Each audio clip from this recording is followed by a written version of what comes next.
Oke, baik, kita mulai saja. Jadi kita pada mulai pertemuan ini, pertemuan yang ke-10 ya, kalau nggak salah, kita sudah masuk mulai pembahasan kepada metode penelitian kualitatif. Nah, jadi seperti yang kita pernah jelaskan sebelumnya bahwasanya penelitian itu ada dua jenis ya kan. Pendekatan yang kuantitatif itu berbasis data, menganalisis data, dan yang kualitatif. Tentu kualitatif ini bagaimana kita mendeskripsikan suatu fenomena dari suatu masalah dan kita jabarkan secara deskripsi. Jadi di dalam pertemuan yang sebelumnya yang mengenai metode penelitian kuantitatif, kita sudah membahas tentang pengertian penelitian, paradigma penelitian kuantitatif, proses penelitian kuantitatif, variabel penelitian kuantitatif, landasan teori, kerangka berpikir dan pengajuan hipotesis, metode eksperimen yang berkaitan dengan penelitian kuantitatif, populasi dan sampel, skala pengukuran dan instrumen penelitian di dalam penelitian kuantitatif, dan kita juga sudah membahas sebelumnya tentang teknik pengumpulan data untuk penelitian kuantitatif. Dan yang terakhir kita sudah pernah membahas tentang analisis data yang berkaitan dengan penelitian kuantitatif.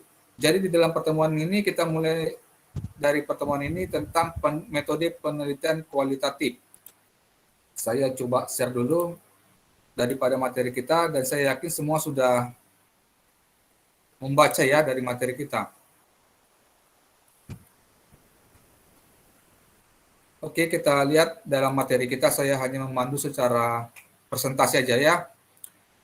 Di dalam topik ini, hari ini, pertemuan ini kita akan membahas tentang masalah berkaitan dengan penelitian kualitatif, rumusan masalah yang berkaitan dengan penelitian kualitatif, judul untuk penelitian kualitatif, dan teori-teori yang dalam penelitian kualitatif.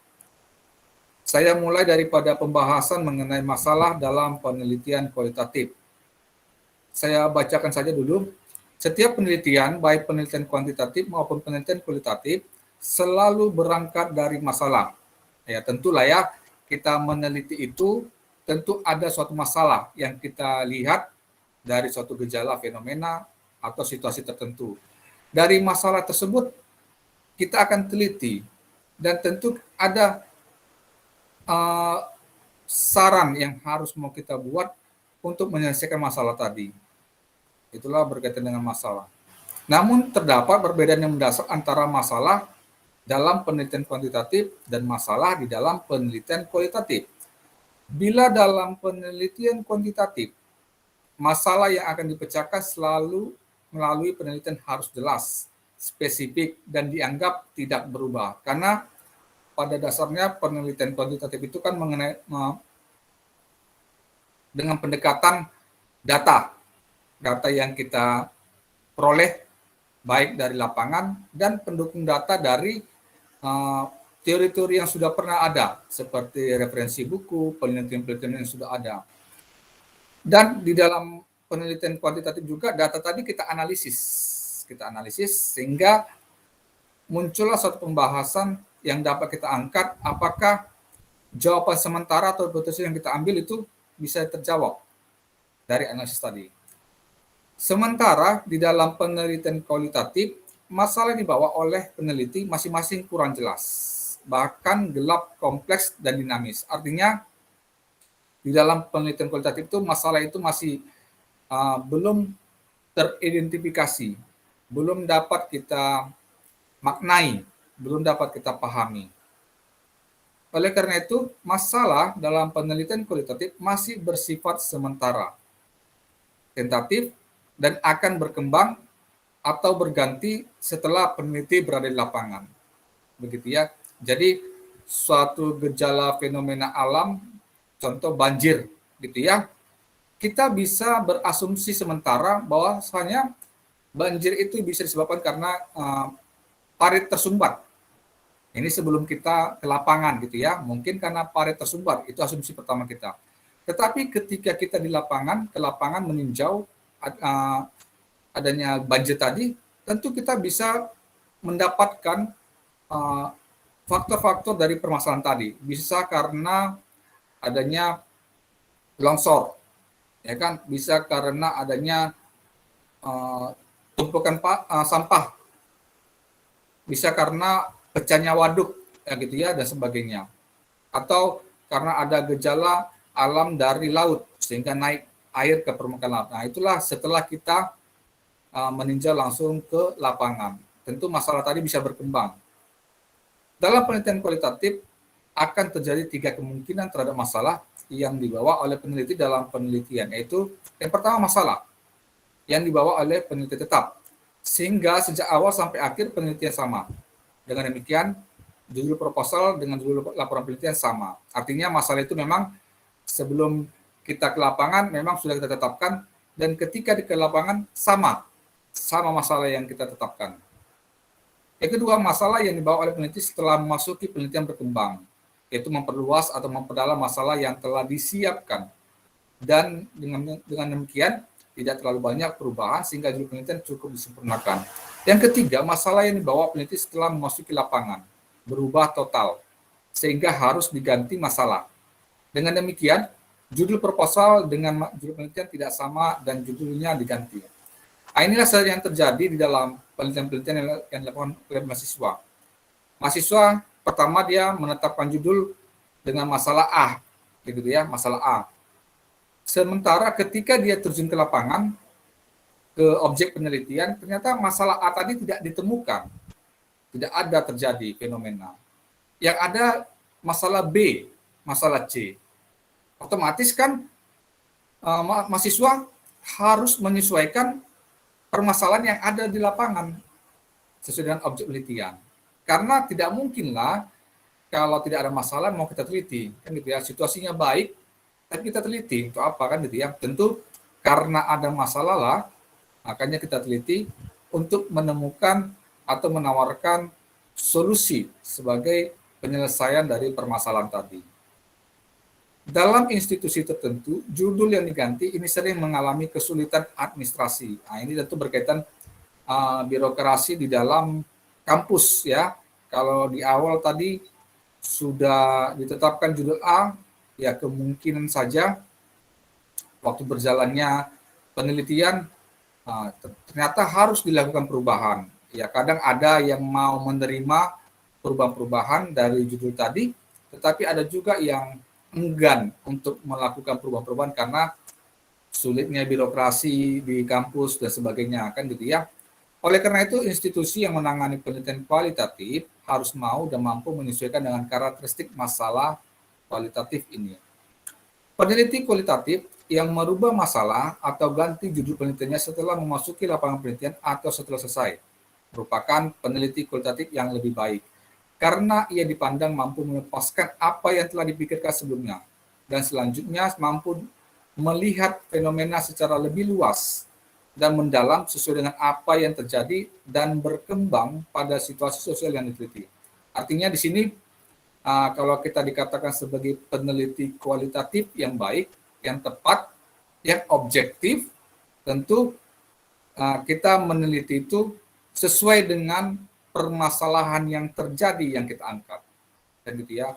Jangan karena di awal kita tadi sudah tetapkan masalah A, ternyata masalah A tadi ketika kita terjun ke lapangan tidak ada, tetapi yang tampak adalah masalah B, masalah C, kita tidak mau merubah itu. Ya kan? Karena kita sudah nyaman dengan masalah A.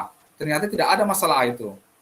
Jadi itu tidak boleh. Jadi kita harus bisa menyesuaikan dengan kondisi yang betul-betul terjadi sebagai permasalahan pada suatu objek penelitian.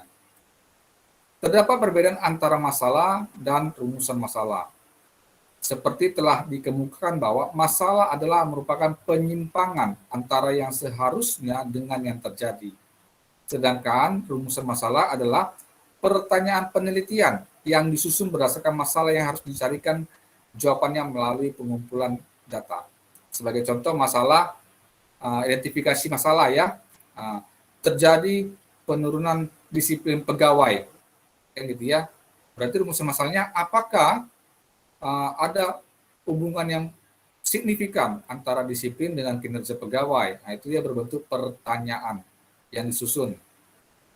Dalam usulan penelitian, sebaiknya masalah tersebut perlu ditunjukkan dengan data.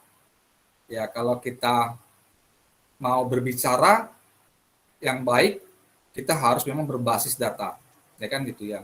Jangan kita hanya katanya kan gitu ya, banyak seperti itu. Katanya seperti ini, katanya seperti itu, kan gitu ya. Tetapi tidak ada data pendukungnya. Jadi dalam penelitian itu kalau kita berbicara itu harus menggunakan data. Kita menyelesaikan masalah itu harus berdasarkan data. Misalnya ada masalah tentang kualitas sumber daya manusia yang masih rendah, maka perlu ditunjukkan data kualitas sumber daya manusia tersebut melalui Human Development Index (HDI) misalnya. Masalah kemiskinan perlu ditunjukkan data tentang jumlah penduduk yang miskin. Masalah koruptor perlu ditunjukkan jumlah koruptor dan sebagainya. Ya kadang banyak menyebutkan daerah tersebut tingkat kemiskinannya tinggi, ya kan, pada umumnya masyarakatnya miskin. Buktinya mana? Kan begitu. Tidak bisa mereka mempertanggungjawabkan statementnya. Jadi kalau kita katakan bahwasanya tingkat kemiskinan di daerah tersebut tinggi, maka kita harus menggunakan data. Ini loh datanya. Dari mana kita pandang dia mereka miskin? Dari perspektif mana? Kan gitu ya. Begitu juga berkaitan dengan masalah koruptor. Katanya negara ini merupakan koruptor yang terbanyak. Tentu harus kita tunjukkan koruptor yang bagaimana, berapa jumlahnya, kan gitu ya. Apa modusnya dalam dia untuk melakukan korupsi dan sebagainya. Data tentang masalah bisa berasal dari dokumentasi, hasil penelitian, pengawasan, evaluasi, pengamatan pendahuluan, dan pernyataan orang-orang yang patut dipercaya. Ya tentu kalau berdasarkan dokumentasi hasil penelitian, kita bisa melihat daripada penelitian sebelumnya. Ya kan? Kira-kira penelitian sebelumnya sudah menjawab enggak hipotesisnya? Sudah selesai enggak dia menyelesaikan penelitiannya? Kalau kira-kira masih ada yang belum terselesaikan dalam penelitian sebelumnya, kita bisa mengangkat penelitian sebelumnya itu menjadi suatu masalah. Sehingga kita melakukan penelitian lanjutan. Begitu ya. Baru ada kata pernyataan-pernyataan orang yang patut dipercaya. Tentu adalah ya berdasarkan pendapat ahli kan gitu ya, berdasarkan profesor tertentu, ya kita bisa mengutip atau menanggapi daripada statement mereka, orang-orang yang patut percaya tadi. Tentu juga, walaupun kita menggunakan statement dari orang-orang yang bisa dipercaya, kita juga harus membackup statement tadi dengan data yang ada. Kan begitu ya, sebagai contoh, kalau ada orang ahli tertentu yang mengatakan tingkat kemiskinan di daerah ini sangat tinggi, ya kan? Ya tentu kita harus dukunglah dengan data-data dari seperti pusat statistik sebagainya ya, dari institusi pemerintah dan sebagainya. Itu perlu didukung dengan data. Selanjutnya daripada materi kita, fokus penelitian. Salah satu asumsi tentang gejala dalam penelitian kuantitatif adalah bahwa gejala dari suatu objek itu sifatnya tunggal dan parsial. Dengan demikian, berdasarkan gejala tersebut, peneliti kuantitatif dapat menentukan variabel-variabel yang akan diteliti. Jadi variabel itu dapat timbul, dapat muncul dari apabila kita sudah menemukan fenomena-fenomena yang menjadi suatu masalah di dalam penelitian kuantitatif. Sementara dalam pandangan penelitian kualitatif, gejala itu bersifat holistik, menyeluruh, tidak dapat dipisah-pisahkan, sehingga peneliti kualitatif tidak akan menetapkan penelitiannya hanya berdasarkan variabel penelitian, tetapi keseluruhan situasi yang sosial yang diteliti yang meliputi aspek tempat, pelaku, dan aktivitas yang berinteraksi secara sinergitas. Karena terlalu luasnya masalah, maka dalam penelitian kuantitatif, peneliti akan membatasi penelitian dalam satu atau lebih variabel.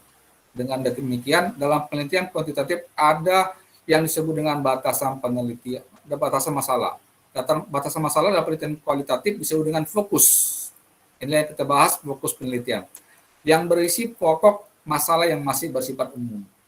Pembatasan dalam penelitian kuantitatif lebih didasarkan pada tingkat kepentingan, urgensi mendesak, dan visibilitas masalah yang akan dipecahkan. Selain juga faktor keterbatasan tenaga, dana, dan waktu. Suatu masalah dikatakan penting apabila masalah tersebut tidak dipecahkan melalui penelitian, maka akan semakin menimbulkan masalah baru. Masalah dikatakan urgent mendesak apabila masalah tersebut tidak segera dipecahkan melalui penelitian, maka akan semakin kehilangan berbagai kesempatan untuk mengatasinya.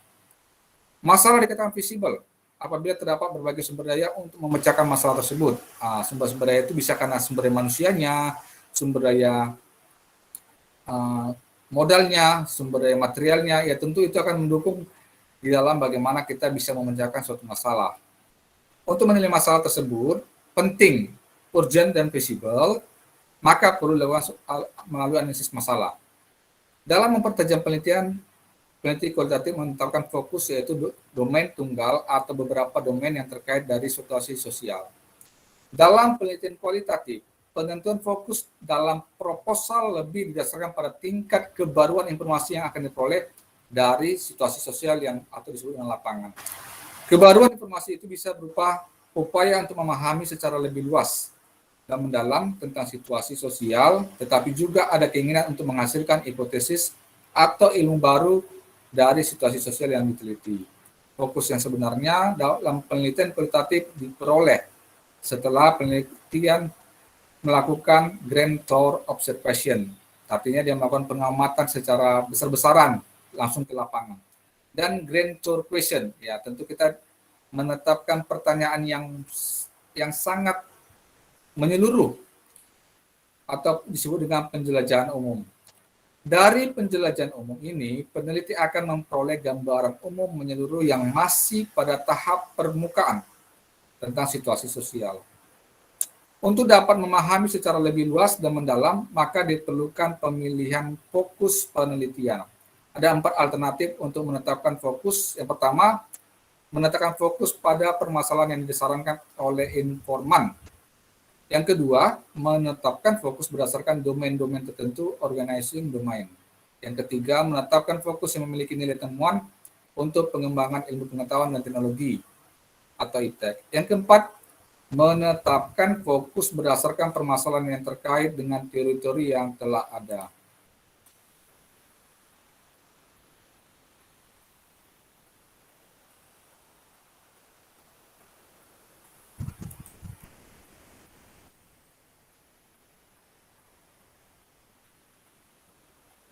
Oke, kita lanjut lagi ya.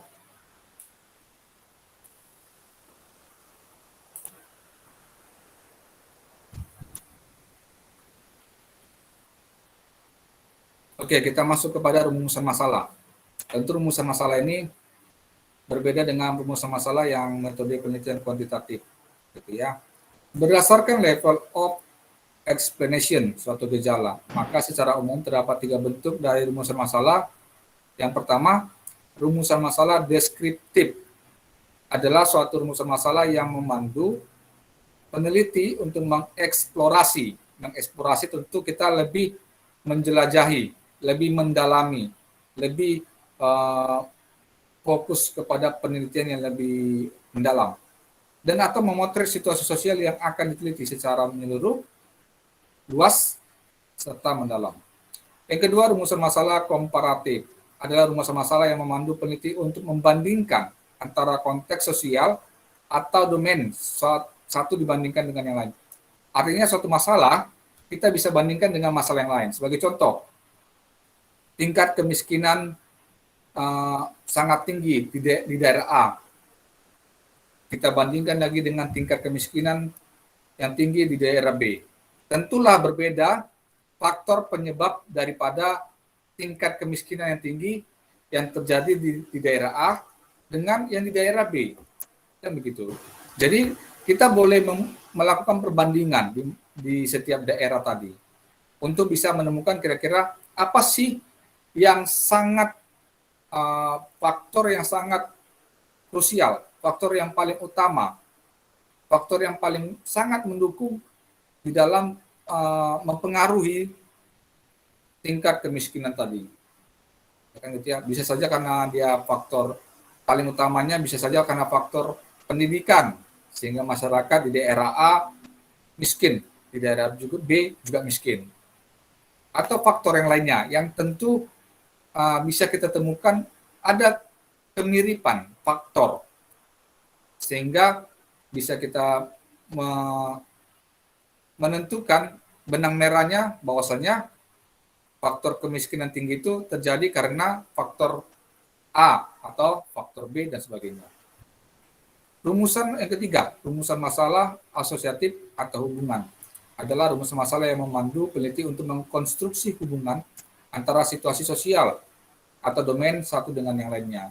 Sama seperti yang kita katakan tadi, kita ada menemukan tingkat kemiskinan yang tinggi di suatu daerah. Kita bisa hubungkan apakah karena faktor pendidikan yang rendah, apakah karena faktor sumber daya alam yang sangat rendah, kan gitu ya, sumber daya alam yang apa itu yang tidak berkualitas sehingga masyarakat tidak bisa mengolah sumber daya alamnya, kan gitu ya, itu contohnya. Dan mengaitkan hubungan-hubungan dengan faktor-faktor lainnya yang mungkin bisa mendukung keterkaitan atau keterhubungan dengan tingkat kemiskinan tadi. Rumusan masalah asosiatif dibagi menjadi tiga, yaitu hubungan simetris. Adalah hubungan suatu gejala yang muncul bersamaan, sehingga bukan merupakan hubungan sebab akibat atau interaktif. Sama seperti hujan deras, ya, hujan deras tentu akan muncul masalah banjir. Nah, itu kan pasti bersamaan ya, pasti bersamaan. Ya, tentu kalau banjir itu disebabkan karena hujan deras, ya tentu bersamaan situasinya. Hubungan kausal, hubungan yang bersifat sebab dan akibat. Ya, virus corona akibatnya orang bisa meninggal, kan itu ya, ada hubungan sebab akibat. Hubungan interaktif adalah hubungan yang saling mempengaruhi. Dalam penelitian kualitatif, hubungan yang diamati atau ditemukan adalah hubungan yang bersifat interaktif atau resiprokal. Dalam penelitian kuantitatif, ketiga rumusan masalah tersebut di atas terkait dengan variabel penelitian. Sehingga rumusan masalah penelitian sangat spesifik dan akan digunakan sebagai panduan bagi peneliti untuk menemukan landasan teori, hipotesis, instrumen, dan teknik analisis data. Sementara dalam penelitian kualitatif, seperti yang telah dikemukakan, bahwasanya rumusan masalah yang merupakan fokus penelitian masih bersifat sementara dan akan berkembang setelah peneliti memasuki lapangan atau situasi sosial tertentu. Namun demikian, setiap peneliti, baik peneliti kuantitatif maupun kualitatif, harus membuat rumusan masalah. Pertanyaan penelitian kualitatif dirumuskan dengan maksud untuk memahami gejala yang kompleks dalam kaitannya dengan aspek-aspek lain. Peneliti yang menggunakan pendekatan kualitatif pada tahap awal penelitiannya kemungkinan belum memiliki gambaran yang jelas tentang aspek-aspek masalah yang ditelitinya. Ya sama tadi seperti yang dikatakan tadi, masalah tadi bisa kita angkat, bisa kita tetapkan untuk sementara, kan gitu ya. Tentu masalah tadi bisa berkembang, masalah tadi bisa berubah ketika kita sudah memasuki ke objek penelitian di lapangan. Peneliti akan mengembangkan fokus penelitian sambil mengumpulkan data. Proses ini disebut dengan emergence design. Dalam penelitian kualitatif, pertanyaan penelitian tidak dirumuskan atas dasar definisi operasional dari suatu variabel penelitian. Pertanyaan penelitian kualitatif dirumuskan dengan maksud untuk memahami gejala yang kompleks, interaksi sosial yang terjadi, dan kemungkinan ditemukan hipotesis atau teori baru. Berikut ini diberikan contoh, ada saya sampaikan sini rumusan masalah yang berkaitan dengan penelitian kualitatif, ya, dari suatu gejala peristiwa. Dapat kita lihat bersama. Yang pertama, rumusan masalahnya. Apakah peristiwa yang terjadi dalam situasi sosial atau setting tertentu? Setting itu ya tentu seperti ada dramatisir ya, ada settingan, dikendalikan, dirancang atau dibuat sehingga tercipta suatu fenomena yang memang dengan gejala. Ini disebut dengan rumusan masalah deskriptif. Apakah makna peristiwa itu bagi orang-orang yang ada di setting itu? Apakah peristiwa itu diorganizer dalam pola-pola organisasi sosial tertentu? Apakah peristiwa itu berhubungan dengan peristiwa lain dalam situasi sosial yang sama atau situasi sosial yang lain? Ini berkaitan dengan rumusan masalah asosiatif. Yang berikutnya, apakah peristiwa itu sama atau berbeda dengan peristiwa lain? Ini rumusan masalah komparatif, perbandingan komparatif. Kalau asosiatif tadi keterhubungan ya, keterkaitan. Yang berikutnya, apakah peristiwa ini merupakan peristiwa yang baru, yang belum ada sebelumnya? Ini saya juga sampaikan ada beberapa contoh rumus masalah yang berkaitan dengan manajemen. Karena kita kebetulan program studi manajemen, tentu saya menyampaikan contoh dengan pendekatan yang prodi manajemen supaya lebih kena. Yang pertama, rumusan masalahnya, apakah pemahaman orang-orang yang ada dalam organisasi itu tentang arti dan makna manajemen? Ini berkaitan dengan masalah deskriptif. Bagaimanakah iklim kerja atau suasana kerja pada organisasi tersebut? Ini berkaitan dengan masalah deskriptif. Bagaimanakah pola perencanaan yang digunakan dalam organisasi itu, baik perencanaan strategis maupun taktis atau tahunan? Ini berkaitan dengan masalah deskriptif. Selanjutnya, bagaimanakah model penempatan orang-orang untuk menduduki posisi dalam organisasi itu? Bagaimanakah model koordinasi, kepemimpinan, dan supervisi yang dijalankan dalam organisasi itu? Bagaimanakah pola penyusunan anggaran pendapatan dan belanja organisasi itu? Inilah contoh rumusan masalah yang pendekatan penelitian kualitatif. Sementara kalau seperti rumusan masalah pendekatan kuantitatif, ya kan, apakah koordinasi, kepemimpinan, dan supervisi berpengaruh secara signifikan terhadap kinerja. Nah, itulah contoh kalau pendekatan penelitian kuantitatif. Selanjutnya, judul penelitian kualitatif, materi berikutnya. Judul dalam penelitian kualitatif pada umumnya disusun berdasarkan masalah yang telah ditetapkan. Dengan demikian, judul penelitiannya harus sudah spesifik dan mencerminkan permasalahan dan variabel yang akan diteliti. Judul penelitian kuantitatif digunakan sebagai pegangan peneliti untuk menetapkan variabel yang akan diteliti. Teori yang digunakan, instrumen penelitian yang dikembangkan, teknik analisis data, serta kesimpulan. Sementara dalam penelitian kualitatif, karena masalah yang dibawa oleh peneliti masih bersifat sementara dan bersifat menyeluruh atau holistik, maka judul dalam penelitian kualitatif yang dirumuskan dalam proposal juga masih bersifat sementara dan akan berkembang setelah memasuki lapangan. Di sini saya ada buat contoh tentang beberapa contoh dari penelitian kualitatif, ya. Pengembangan model perencanaan yang efektif di era otonomi daerah. Yang kedua, organisasi pemerintah yang efektif dan efisien pada era otonomi daerah. Yang berikutnya, contohnya membangun iklim kerja yang kondusif, pengembangan kepemimpinan berbasis budaya. Judul berikutnya, pengembangan sistem pengawasan yang efektif, makna menjadi pegawai negeri sipil bagi masyarakat, makna pembangunan bagi masyarakat miskin, pengembangan body language yang menarik bagi konsumen masyarakat Yogyakarta. Ini kalau dia ditempatkan di Yogyakarta, objek penelitiannya. Strategi hidup masyarakat yang tanah dan rumahnya tergusur, manajemen keluarga petani dalam menyekolahkan anak-anaknya, model belajar anak yang berprestasi, profil guru yang efektif mendidik anak, pola perkembangan karir bagi orang-orang sukses, makna gotong royong bagi masyarakat modern, mengapa sumber daya manusia masyarakat Indonesia tidak berkualitas, mengapa korupsi sulit diberantas di Indonesia, menelusuri pola supply and demand, permintaan dan penawaran narkoba, makna sakit bagi pasien, pola manajemen pedagang yang diduga memiliki pesugihan, pengembangan model pendidikan berbasis produksi, mengapa para pemimpin Indonesia gagal membangun bangsa, mengadili koruptor dengan pendekatan ilmiah, kesejahteraan menurut orang miskin, model pengembangan sumber manusia bangsa dalam upaya mencapai keunggulan kompetitif. Itulah beberapa contoh-contoh daripada judul yang penelitian kualitatif. Sementara kalau judul penelitian kuantitatif, contoh seperti yang pernah kita bahas, ada kata pengaruh gitu ya, pengaruh disiplin kerja dan motivasi terhadap kinerja pegawai, atau analisis kinerja pegawai, begitu dia. Itulah kalau yang pendekatan dari penelitian kuantitatif. Selanjutnya, teori dalam penelitian kualitatif. Semua penelitian bersifat ilmiah, oleh karena itu semua peneliti harus berbekal teori. Dalam penelitian kuantitatif, teori yang digunakan harus sudah jelas. Karena teori di sini akan berfungsi untuk memperjelas masalah yang diteliti.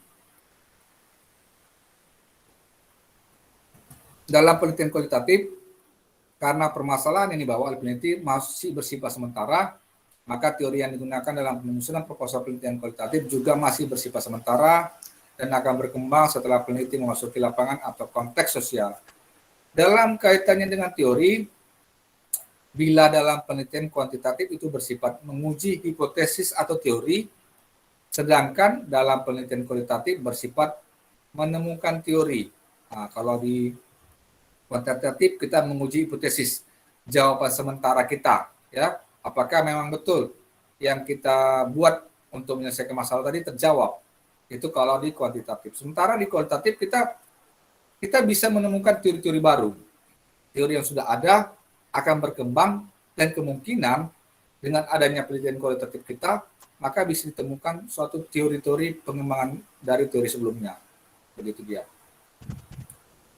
Teori bagi peneliti kualitatif akan berfungsi sebagai bekal untuk bisa memahami konteks sosial secara lebih luas dan mendalam.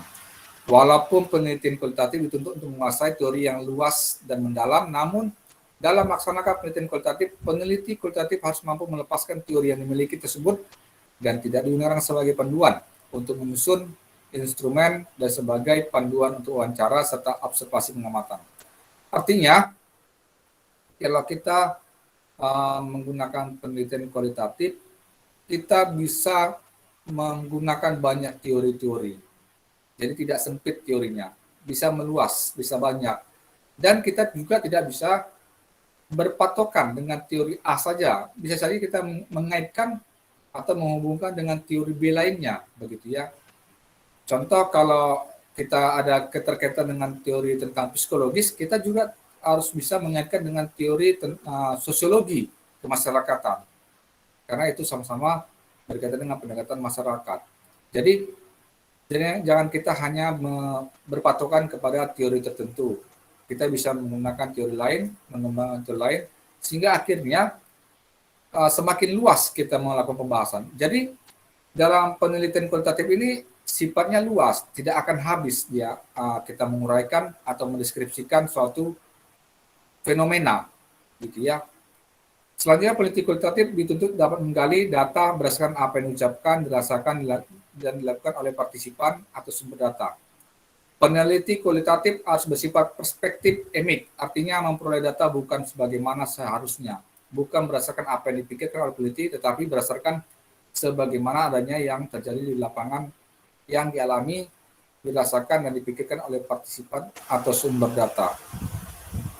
Peneliti kualitatif dituntut mampu mengorganisasikan semua teori yang dibaca, landasan teori yang dituliskan dalam proposal penelitian, lebih berfungsi untuk menunjukkan seberapa jauh peneliti memiliki teori dan memahami permasalahan yang diteliti meskipun masih permasalahan tersebut bersifat sementara itu. Oleh karena itu, landasan teori yang dikemukakan tidak merupakan harga mati, tetapi bersifat sementara.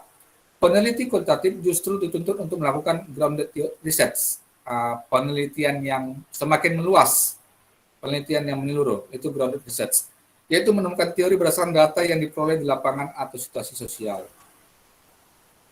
Oke, seperti itu ya pembahasan dari saya berkaitan dengan penelitian kualitatif. Tentu topik tentang penelitian kualitatif ini akan kita bahas secara berkelanjutan di dalam pertemuan-pertemuan berikutnya. Itu saja yang bisa disampaikan. Tentu ada diskusi jawab dari kita. Saya berikan waktu kepada mahasiswa.